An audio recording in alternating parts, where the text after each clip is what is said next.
Pull all of my tickets and then before I touch it down. Pull all of my tickets and then before I break it down, I'ma get to where I'm going. I don't care what you say. Kids on my religion, so I don't care if you hate. I'm blessed. Yes. Hello everyone. Welcome to Trigonometric Identities. We will be applying the unit identity in solving complex trigonometric identities.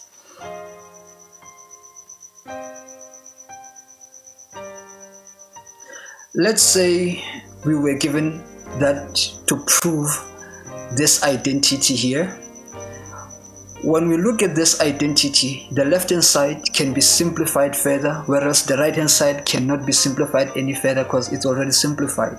So we'll have to prove this from the left hand side's point of view, and therefore we write our left hand side.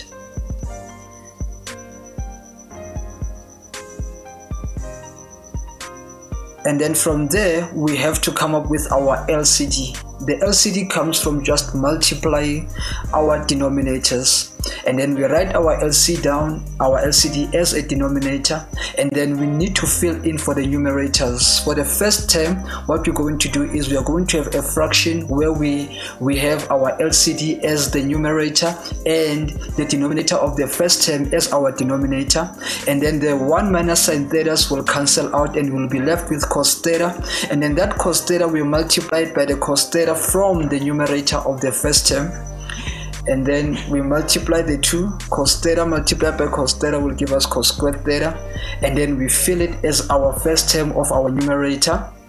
And then for the second term of our numerator, we write the same, another fraction where we have our LCD as the numerator and the denominator of the second term as our denominator. And then from there the cos theta will cancel out, and then what we are left with will multiply it with the numerator of the second term, which is 1 minus sin theta.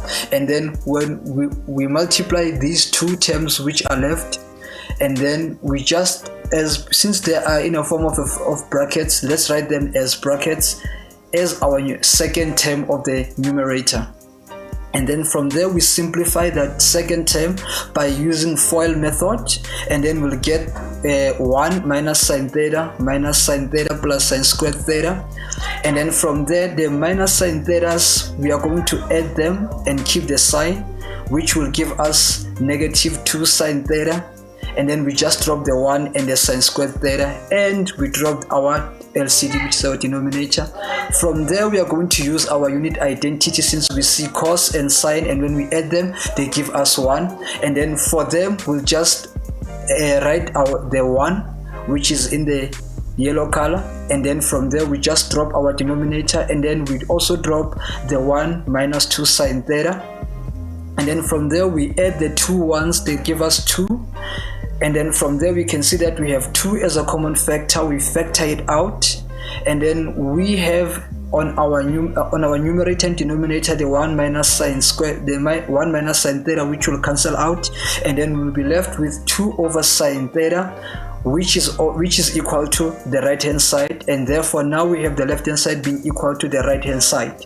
So we have proved our identity.